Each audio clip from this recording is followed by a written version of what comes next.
Mga bilang chapter 22 verse 1 up to 41. At ang mga anak ni Israel ay naglakbay at humantong sa mga kapatagan ng Moab sa dako roon ng Jordan na nasa tapat ng Jericho. At nakita ni Balak na anak ni Zippor ang lahat ng ginawa ng Israel sa mga Amorhiyo.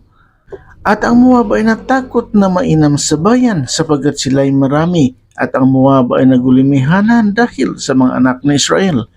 At sinabi ng Moab sa mga tanda sa Midian, ngayon ay hihimuran ng karamihang ito yaong lahat na nasa palibot natin, gaya ng baka na humihimod sa damo sa parang. At si Balak na anak ni Zippor ay hari sa Moab na panahong yaon. At siya ay nag-utos ng mga sugo kay Balaam na anak ni Beor hanggang sa Pitor na nasa tabi ng ilog hanggang sa lupain ng mga anak ng kanyang bayan upang tawagin siya na sabihin, narito may isang bayan na lumabas mula sa Ehipto. Narito, kanilang tinatakpan ang ibabaw ng lupa at sila ay nangakatayo laban sa akin. Parito ka ngayon, isinasamo ko sa iyo na sampain mo sa akin ang bayang ito, sapagkat sila'y totoong makapangyarihan kaysa akin. Marahil ako'y mananaig na aming masasaktan sila at aking silang mapalalaya sa lupain, sapagkat talastas ko ng iyong pinagpapala ay mapalad at ang iyong sinusumpa ay mapapasama.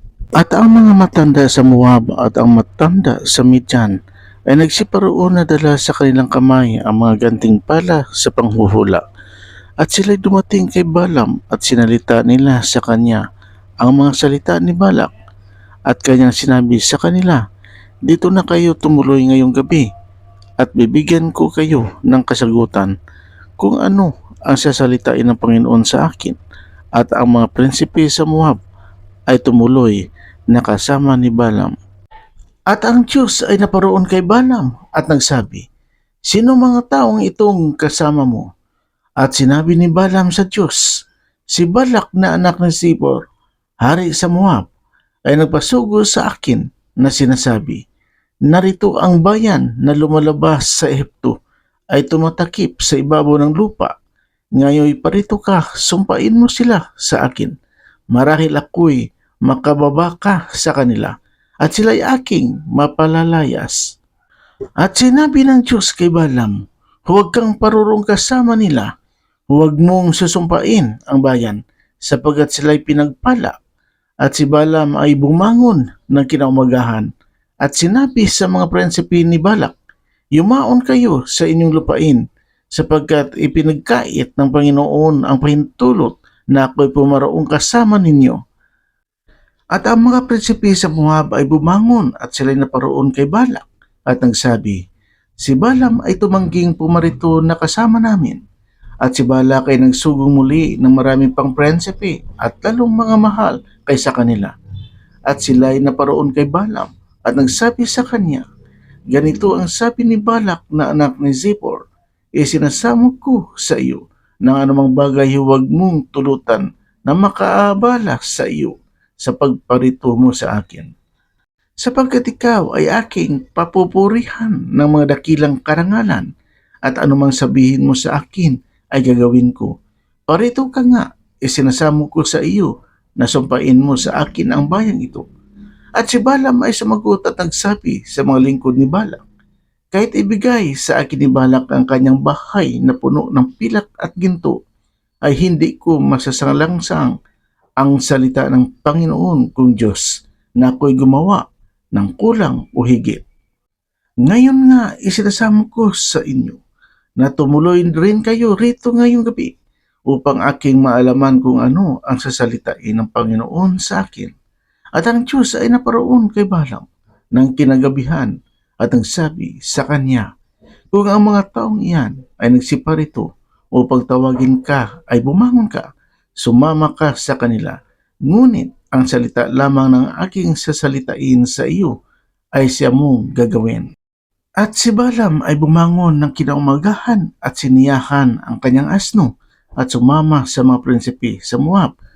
At ang galit ng Diyos ay nagninga sapagkat siya ay naparoon at ang anghel ng Panginoon ay lumagay sa daan na pinakakalaban niya Siya nga'y nakasakay sa kanyang asno at ang kanyang dalawang alipin ay kasama niya.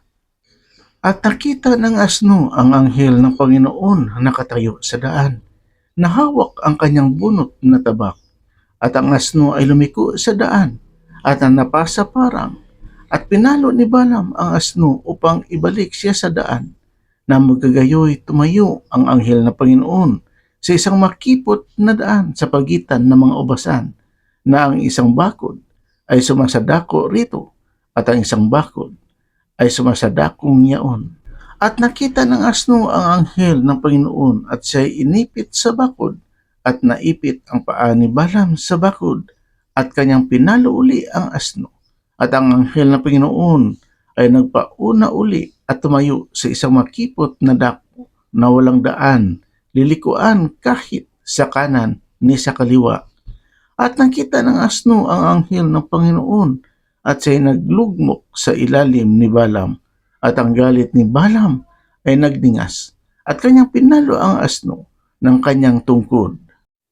At ibinukha ng Panginoon ang bibig ng asno at nagsabi kay Balaam, ano ang ginawa ko sa iyo na ako'y pinalo mo nitong mga ikatlo? At sinabi ni Balaam sa asno, sapagkat tinuya mo ako, mayroon sana ako sa aking kamay na isang tabak, pinatay disin kita ngayon. At sinabi ng asno kay Balaam, di ba ako yung asno na iyong sinakyan sa buong buhay mo hanggang sa araw na ito? Gumawa ba kaya ako kailanman ng ganito sa iyo? At kanyang sinabi, hindi, na magagayoy idinilat ng Panginoon ang mga mata ni Balaam at kanyang nakita ang anghel ng Panginoon na nakatayo sa daan, na hawak ang kanyang bunot na tabak at kanyang iniyukod ang kanyang ulo at nagpatira pa. At sinabi sa kanya ng anghel ng Panginoon, bakit mo pinalo ang iyong asno nitong mga ikatlo? Narito ako'y naparito na pinakakalaban sapagkat ang iyong lakad ay masama sa harap ko. At nakita ako ng asno at lumiko sa harap ko nitong mga ikatlo, kundi siya lumihis sa harap ko, ay tunay na ngayon ay napatay kita at nailigtas ang kanyang buhay. At sinabi ni Balaam sa anghel ng Panginoon, ako'y nagkasala sapagkat hindi ko na lamang ikaw ay nakatayo sa daan laban sa akin. Ngayon nga, kung inakala mong masama, ay babalik ako uli. At sinabi ng anghel ng Panginoon kay Balaam, sumama ka sa mga tao, ngunit ang salita lamang ng aking sasalitain sa iyo, ang siyang sasalitain mo. Sa gayon, ay sumama si Balaam sa mga prinsipe ni Balak. At nang mabalitaan ni Balak na si Balaam ay dumarating, ay lumabas upang kanyang salubungin siya sa bayan ng Moab na nasa hangganan ng Arnon, na siyang katapusang bahagi ng hangganan. At sinabi ni Balak kay Balaam, di ba ikaw ay aking pinaparoonang dali-dali upang tawagin ka? Bakit nga hindi ka naparito sa akin? Hindi ba tunay na papupurihan kita? At sinabi ni Balaam kay Balak, narito, ako'y naparito sa iyo. Mayroon ba ako ngayong anumang kapangyarihan na makapagsalita na anumang bagay? Ang salitang ilagay ng Diyos sa aking bibig, yaon ang aking sasalitain. At si Balaam ay sumama kay Balak at salay na paroon sa Cheriat Yusot. At naghain si Balak ng mga baka at mga tupa at ipinadala kay Balaam at sa mga prinsipe na kasama niya. At nangyari ng kinaumagahan na isinama ni Balak si Balaam at isinampa siya sa matataas na dako ni Baal. At kanyang nakita mula roon ang katapos-tapos ang bahagi ng bayan. Amen, Lord Jesus. Please subscribe, like, and share. Salamat. God bless us. Purihin natin ang Panginoon. Amen.